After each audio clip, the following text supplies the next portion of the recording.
Okay, good morning. So today we are going to discuss a new topic on TIR. So before introducing TIR, just we can recap what we discussed in the previous class. In the previous class, we had a discussion on refraction. Is it not? So hope all of you remember what is refraction. Refraction means what? It is a bending of light as light travels from one medium to another. So normally you have a doubt why there is a bending when light is traveling from one medium to another medium. So we should know what is the cause of refraction. And the cause of refraction is the change in the speed of light. What is it? Change in the speed of light. So here we have discussed refraction and we have explained one or two applications of refractions. That is, one is atmospheric refraction. You all are familiar with that. Advanced sunrise and delayed sunset is an example for that. Again, major concept lies here between real depth and apparent depth.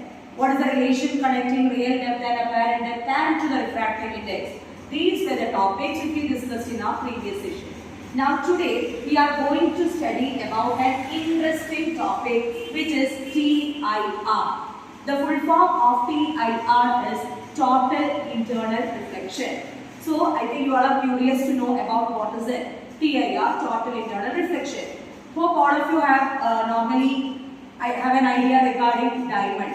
And you know the diamond's bright very well, or it shines, or we use the term sparkling of diamond.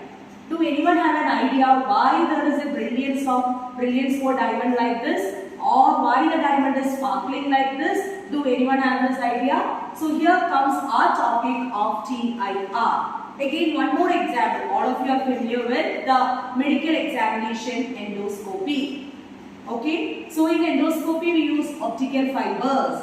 That term also is familiar to you all. In all these, what is the basic concept? And the basic concept behind all this is TIR. So now I am going to explain what is TIR. For TIR to occur, there are two basic conditions. The first condition is light should travel from a denser to a rarer medium.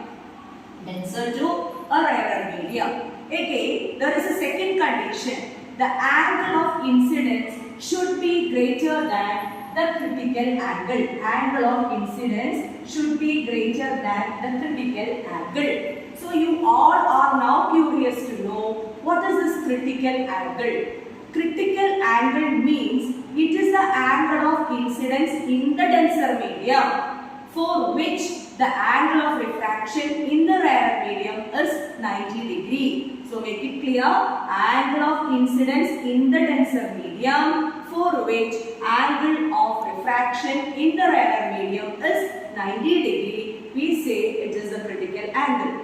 So for TIR to occur, the angle of incidence should be greater than what? The critical angle. Then only TIR occur. That is total internal reflection. So the essential requirement or essential condition for total internal reflection to occur is the denser medium to rarer medium.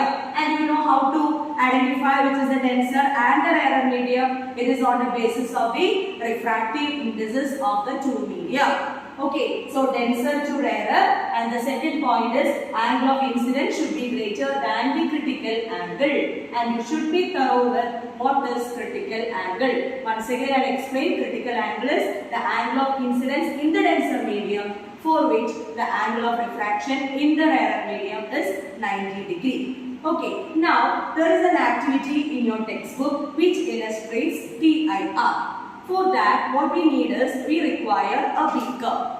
And in the beaker, you will take clear water and to that you will add milk or starch solution to make it turbid.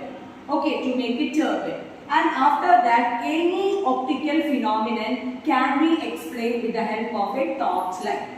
So, this is a beaker, this is a turbid solution, and you allow the light to, the torchlight to pass through it. You will observe that the entire portion is shining very brightly.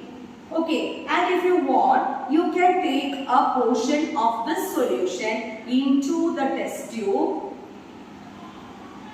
make it turbid, and you can allow the beam of the torch light to pass through it at different angle. You can observe that the light ray is getting refracted. Okay, so with this you can illustrate TIR. It is an easy activity. You can try it at home also. Take a glass beaker, you can add milk to clear water. It will become, the solution will become turbid, and you take a laser torch and allow the light ray to fall on it. You will see that the solution is shining brightly. This is a typical activity to illustrate TIR. Hope it is clear to you. Okay, thank you children.